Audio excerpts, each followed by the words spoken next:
Assalamualaikum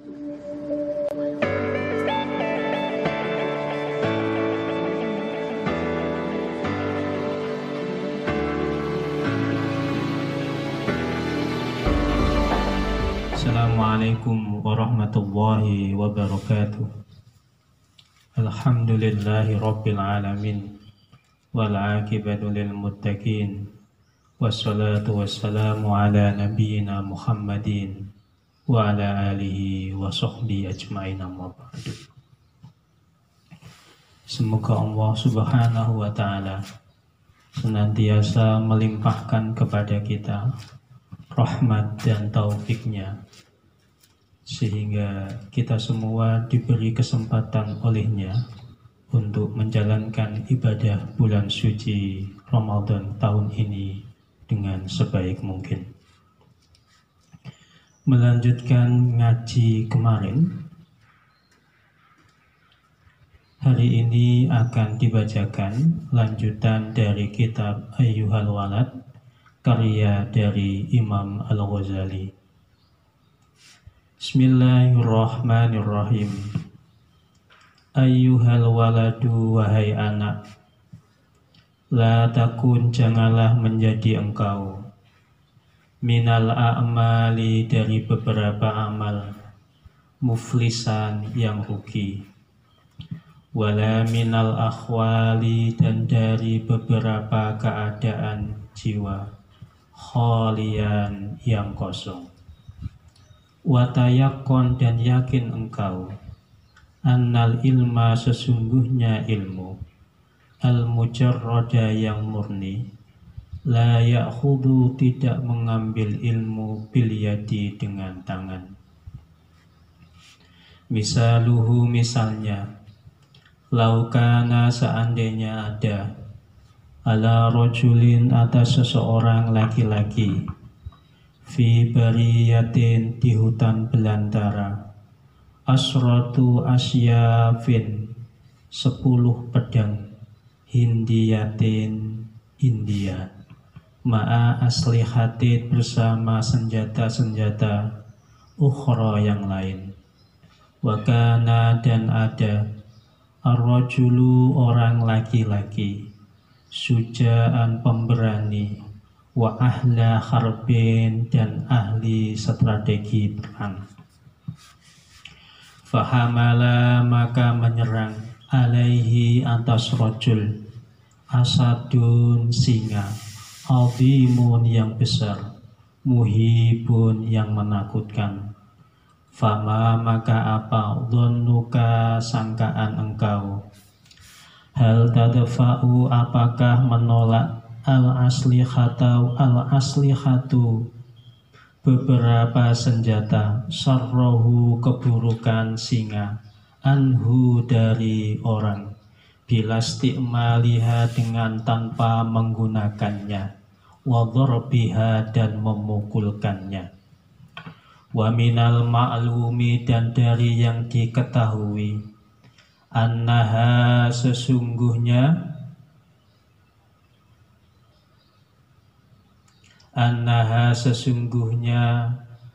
aslihah, la tadfa'u, tidak bisa menolak aslihah, illa bitahriki, kecuali dengan bergerak-gerak, wadharbi, dan memukul.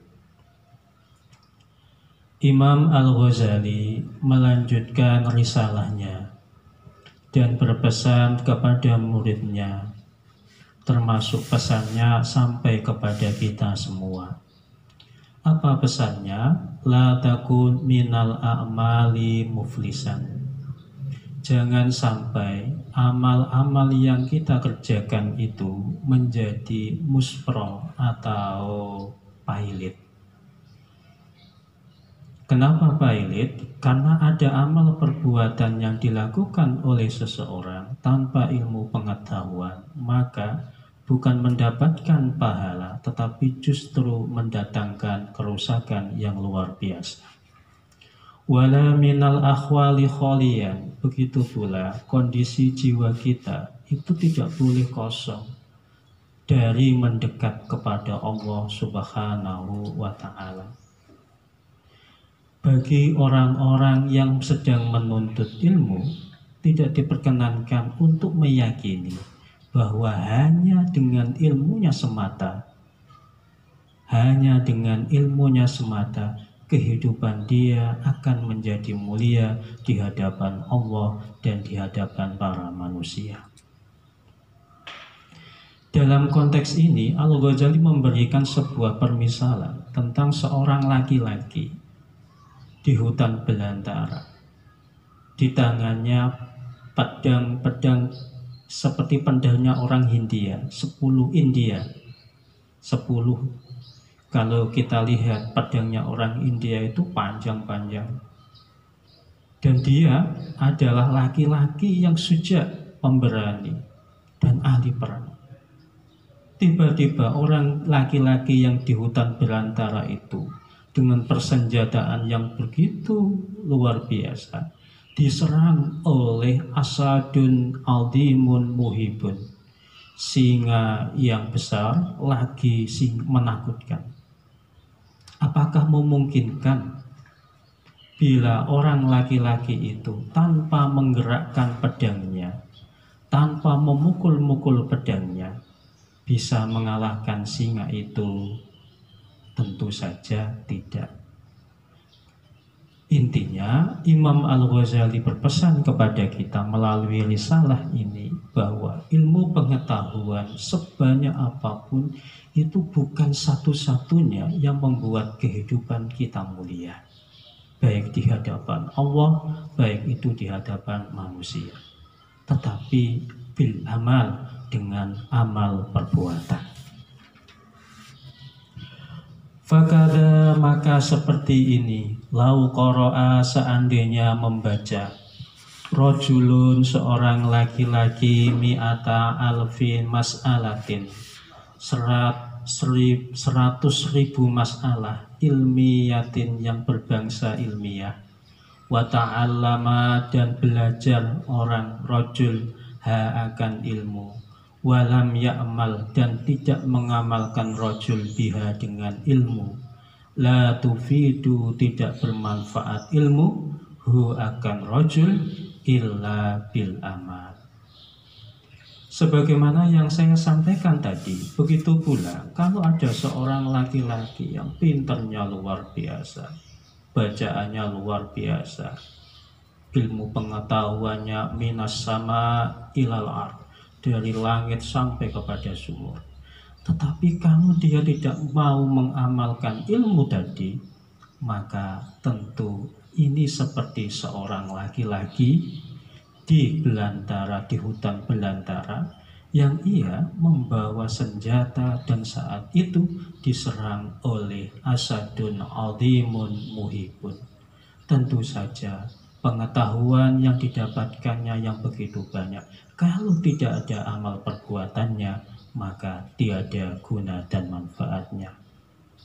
Wa misluhu, dan sepertinya, aidon juga, laukana, seandainya ada, dirojulin, bagi orang laki-laki, harorotun, sakit panas, wa marodun sofroriyun, wa marodun, dan penyakit sofroriyun, kuning, yakunu, ada, ilajuhu, menyembuhkannya, bisukan jabin, dengan minuman dari campuran cuka dan madu, wal kaskabi, dan minuman yang dibuat dari perasan beras, fala yakhsulu, maka tidak hasil, al-bur'u, sembuh, illa bistikmaliha, kecuali dengan memanfaatkannya.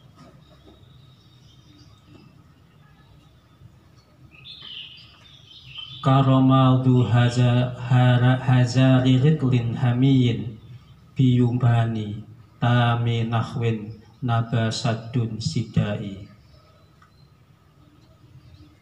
Syair tersebut diterjemahkan menjadi di bawah kitab itu disebutkan, laukilta, seandainya menimbang engkau, alfail ritlin, 2 ritel, khamrin khamr, alfail ritlin khamr, 2000 liter khamr, lam takun tidak ada khamr, litasiro supaya menjadikan khamr, naswaan mabuk, ida lam tasrib apabila tidak minum engkau. Begitu pula kalau ada orang yang sakit, panas, sakit kuning, kalau dalam kitab ini disebutkan obatnya adalah sukanjabin dan kaskap. Minuman kecut dan manis, atau minuman yang dicampur dari cuka dan madu, atau minuman yang dibuat dari perasan gandum atau beras. Maka sekalipun tersedia obat, tetapi orang yang sedang diderita penyakit itu tidak mau minum, maka tentu tidak akan sembuh. Sebagaimana peribahasa dalam bahasa Persia yang kemudian diterjemahkan oleh Syekh Amin Kurdi, lau kilta al-fairid li khamrin lan takun litasira naswaan idza lam tasrab. Kalau engkau menimbang 2000 liter khamr, itu tidak akan pernah membuat engkau menjadi mabuk, kecuali kalau khamr itu diminum. Walau qara'ta, dan seandainya membaca engkau, al-ilma akan ilmu, mi'ata sanatin 100 tahun, wa jama'ata, dan mengumpulkan engkau, alfa kitabin akan 1000 kitab, la takunu tidak ada perbuatan, musta'idan yang mempersiapkan, li rahmatillahi bagi rahmat Allah, illa bil amali kecuali dengan amal. Sekali lagi ditegaskan bahwa sekalipun kita membaca ilmu selama 100 tahun, menulis banyak, membaca buku, menulis ilmu pengetahuan, semua itu tidak akan pernah membantu kita untuk mendapatkan rahmat Allah, kecuali apabila illa bil amali, kecuali dengan melakukan perbuatan. Wa an laisa, dan tiada lil insani illa ma kecuali sesuatu sa'a berbuat manusia. Faman maka barang siapa, karena ada orang yarju mengharap orang, liqa'a rabbihi bertemu dengan Tuhannya, faliya'mal maka hendaklah beramal orang, amalan akan amal perbuatan, sholihan yang baik, jazaan sebagai balasan, bima dengan sesuatu, kanu ada mereka, yaksibuna berbuat mereka. Innalladzina sesungguhnya orang-orang, amanu yang beriman mereka, wa amilu dan beramal mereka, as-solihati akan kebaikan, kanat ada, lahum bagi mereka, jannatul firdausi surga firdaus, nuzulan tempat tinggal, khalidina kekal mereka, fiha di dalam surga, la yabghuna tidak mencari mereka, anha dari surga, khiwalan akan pindah. Fa khalafa maka berlalu, mim ba'dihim dari sesudah mereka, khalfun satu generasi, adau meremehkan mereka, as-salata akan salat, wattaba'u dan mengikuti mereka, as-syahawati beberapa syahwat, fasaufa yalqauna maka akan menemui mereka, ghayyan akan kesesatan, illa man kecuali orang, taba taubat orang, wa amana dan beriman orang, wa amila dan beramal orang, sholihan akan yang baik, faulaika maka mereka itu, yadkhuluna masuk mereka, al-jannata akan surga, wala yudlamuna dan tidak didolimi mereka sayaan akan sedikit pun. Ayat-ayat yang dinukil Imam Al-Ghazali semakin menegaskan bahwa selain dengan ilmu pengetahuan, orang tidak akan pernah mendapatkan kemuliaan rahmat dari Allah kecuali dengan amal. Karena itu, setinggi apapun pendidikan seseorang, selama apapun orang membaca buku, sebanyak apapun buku yang ia tulis, kalau tidak ada amal perbuatan, maka bagi Imam Al-Ghazali hal itu tiada guna dan manfaatnya. Sebab ilmu pengetahuan, ilmu itu membutuhkan yang disebut dengan amal. Dan di dalam hal ini, mari kita perhatikan bersama-sama. Agama kita itu selain sebagai agama ilmu pengetahuan, juga harus berdasarkan agama amal. Orang mau menunaikan sholat itu harus tahu tata caranya. Orang mau menunaikan ibadah haji itu pun harus tahu tata caranya. Orang mau melaksanakan puasa itu harus tahu tata caranya. Dengan demikian, ilmu pengetahuan itu sangat penting sekali. Dan dengan ilmu pengetahuan inilah kita mengenal Allah, kita mengenal Nabi Muhammad Shallallahu Alaihi Wasallam. Dan perintah pertama kali yang turun kepada Nabi itu berkaitan dengan ilmu pengetahuan, yaitu Iqra. Tetapi sekali lagi tidak berhenti pada ilmu pengetahuan, tidak berhenti kepada Iqra, harus diikuti dengan amal. Inilah kenapa agama kita itu disebut dengan sebagai agama amal perbuatan. Wama dan apa takulu berkata engkau fi hadal hadisi di dalam hadis ini. Dunia dibangun al-islamu Islam ala khamsin atas 5.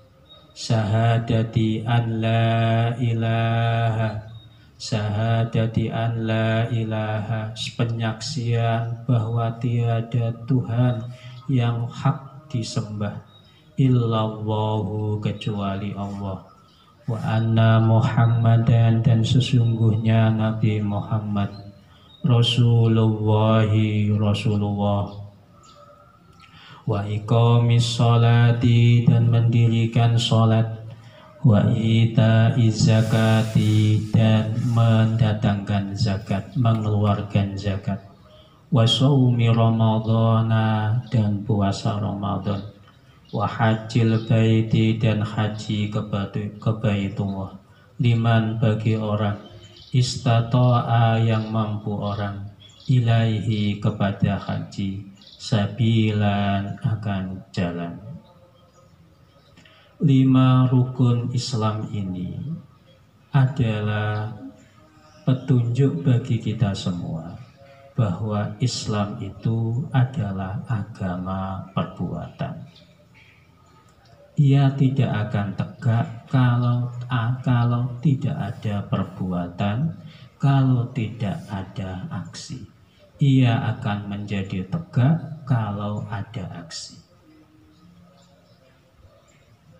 Dan hadis ini juga memberikan pengertian kepada kita bagaimana Islam itu diumpamakan sebagai bangunan. Bangunan itu akan bisa berdiri bagus, kokoh kalau ada di dalamnya amal yang kita lakukan. Apa itu? Inilah yang disebut dengan rukun Islam.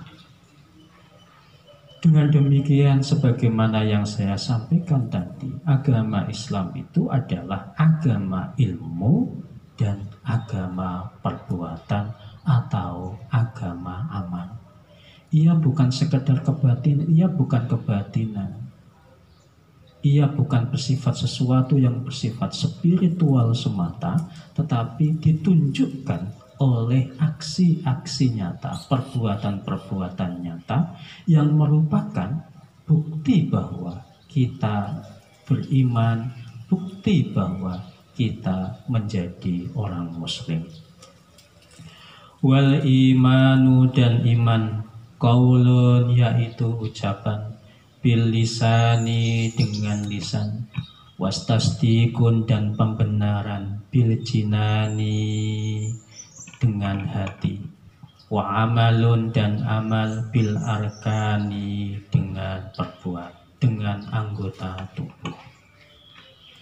Imam Al-Ghazali mendefinisikan bahwa iman itu adalah qaulun bil lisan, ucapan yang dilakukan oleh seorang muslim dengan lisannya.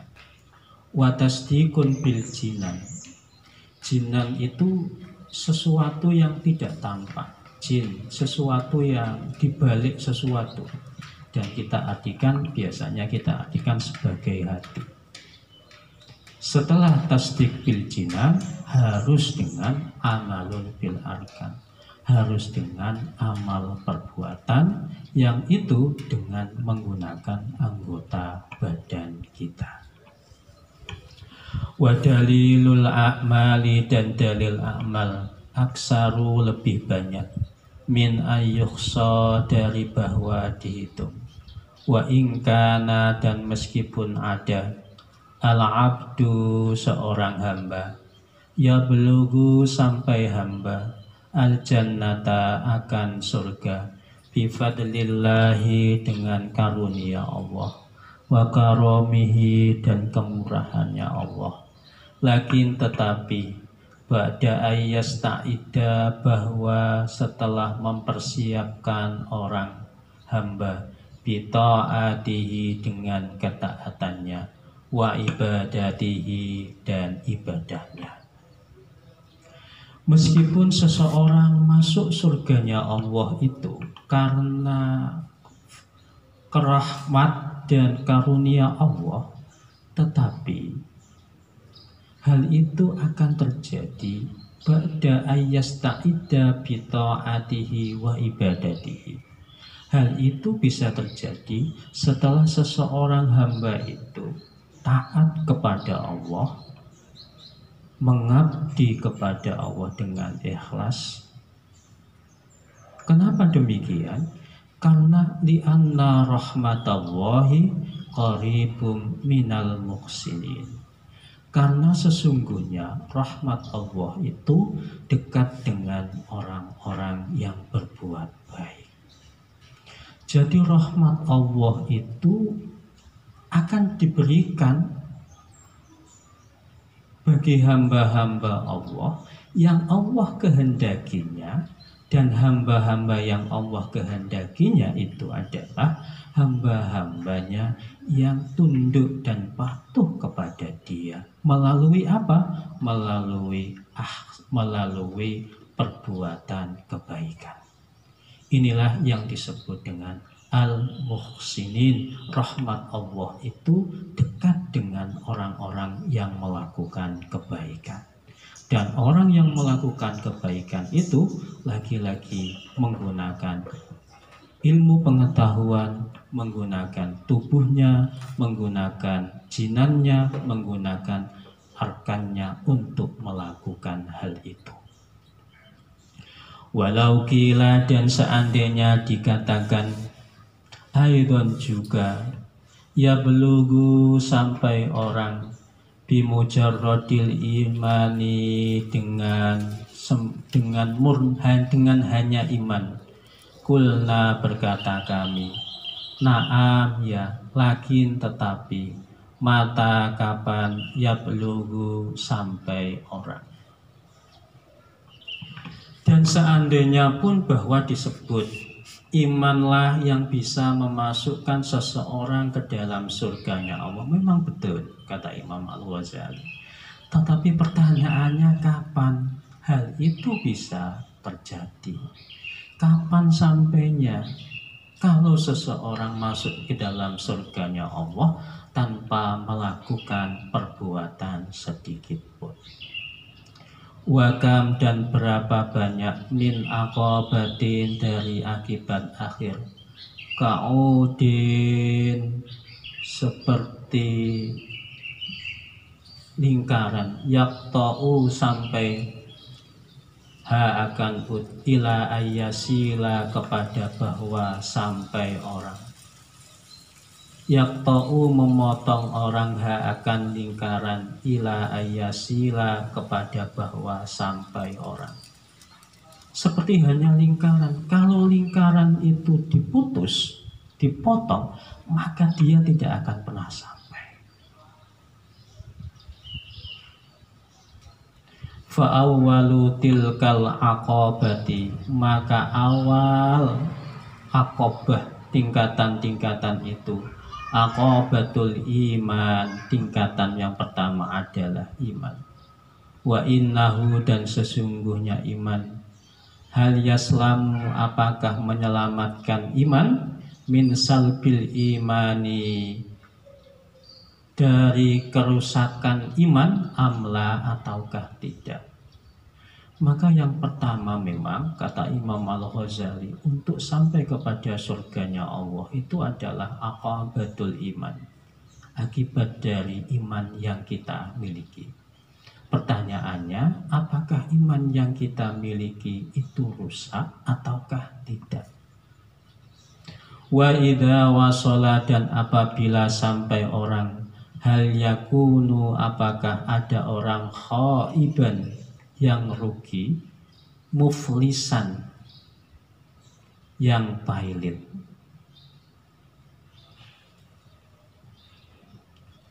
Kalau kemudian seseorang sudah gara-gara imannya dia masuk surga, apakah dengan membawa amal perbuatan, apakah amal perbuatannya itu termasuk khaiban ataukah muflis, amal perbuatan yang membuat kita menjadi pailit atau menderita kerugian luar biasa.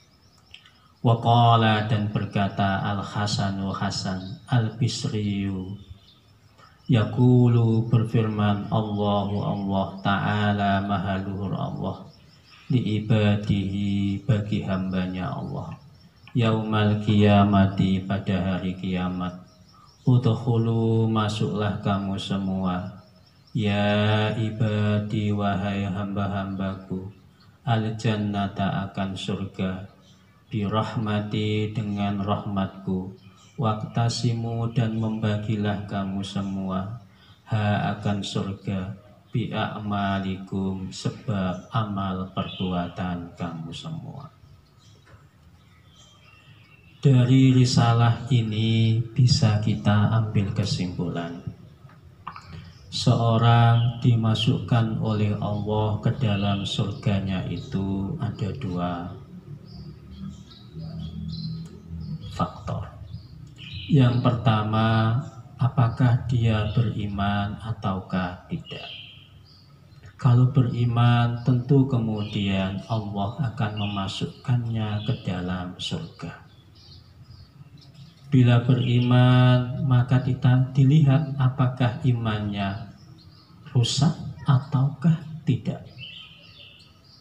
Kemudian faktor yang kedua, dan faktor ini yang paling banyak menentukan kita, sebab dalilul a'mali aksaru min ayyuqsa, adalah amal perbuatan kita. Tetapi apakah amal perbuatan kita itu termasuk khaiban, muflisan ataukah tidak? Ini yang akan nanti diperiksa lagi oleh para malaikat, dilihat lagi oleh malaikat, dan dicatat lagi oleh malaikat.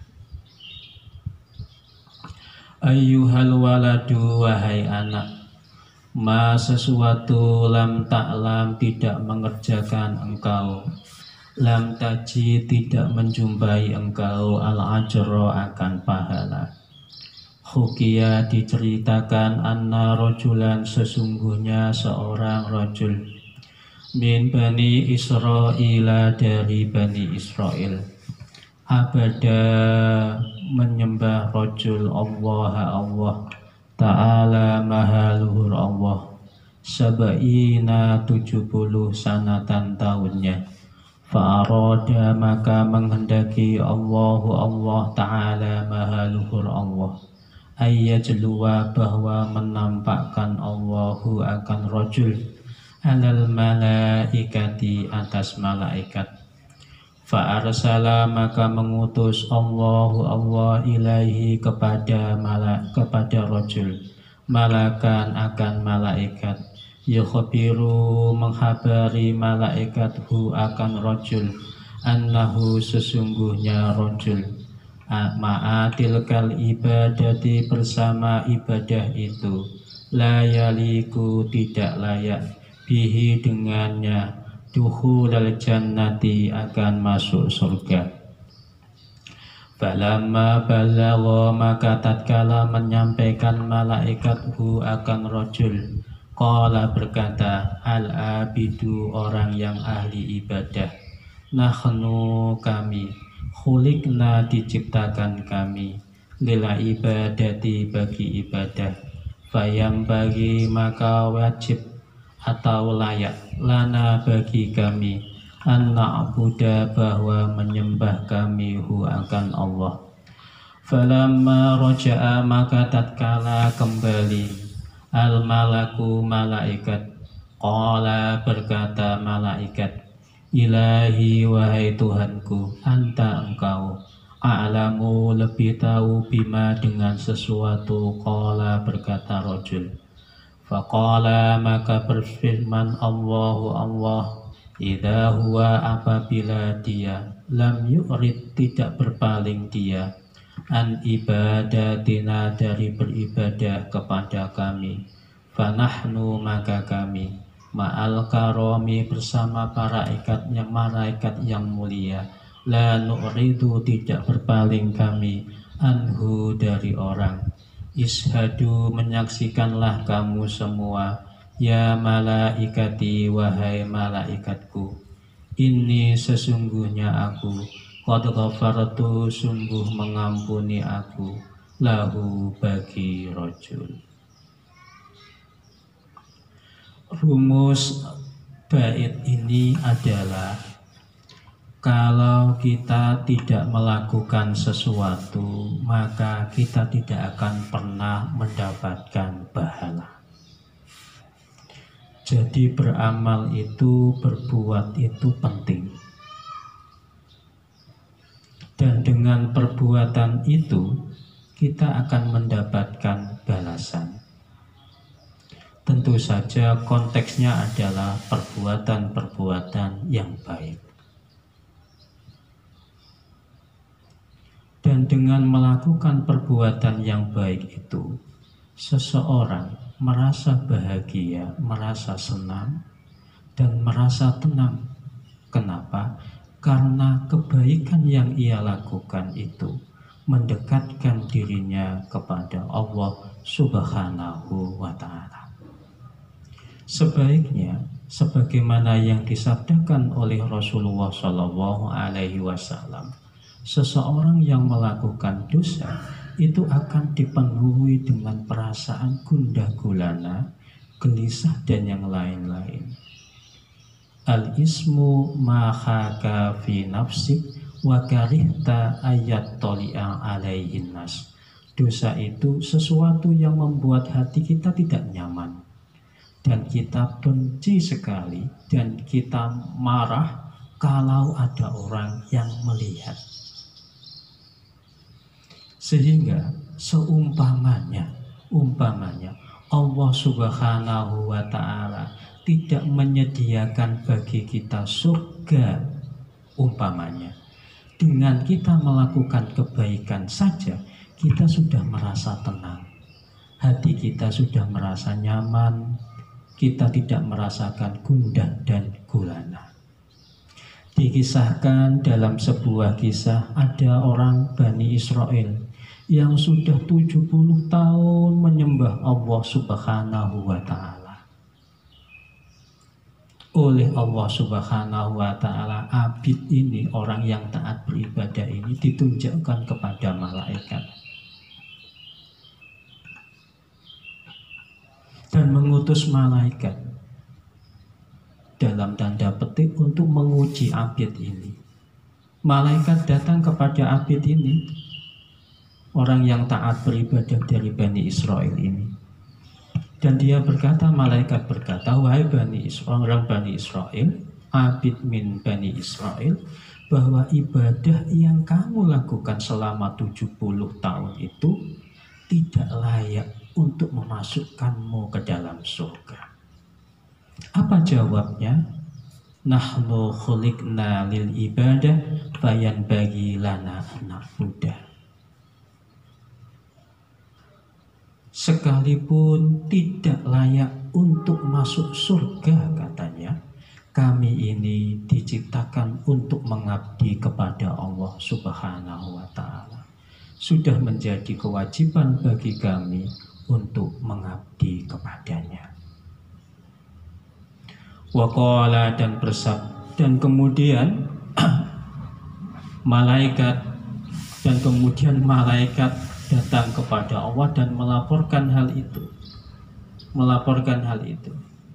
Apa kata Allah? Idza lam yurid an ibadatina wa nahnu ma'al karami la nu'ridu anhu ishhadu ya malaikati inni qad ghafartu lahu. Wahai para malaikat, apabila dia tidak berpaling sama sekali dari mengabdi kepadaku, kata Allah, maka kami pun tidak akan berpaling darinya. Saksikanlah para malaikat, saya telah mengampuni dosa-dosanya. Jadi ibadah, orang melakukan amal perbuatan itu tidak semata-mata harus karena surganya Allah, pahalanya Allah, tetapi lebih karena ketika orang melakukan ibadah itu sebagai sebuah kewajiban, dan kewajiban yang ia lakukan itu akan bisa menenangkan pikiran, menenangkan hati, dan membuat jiwanya menjadi tenang.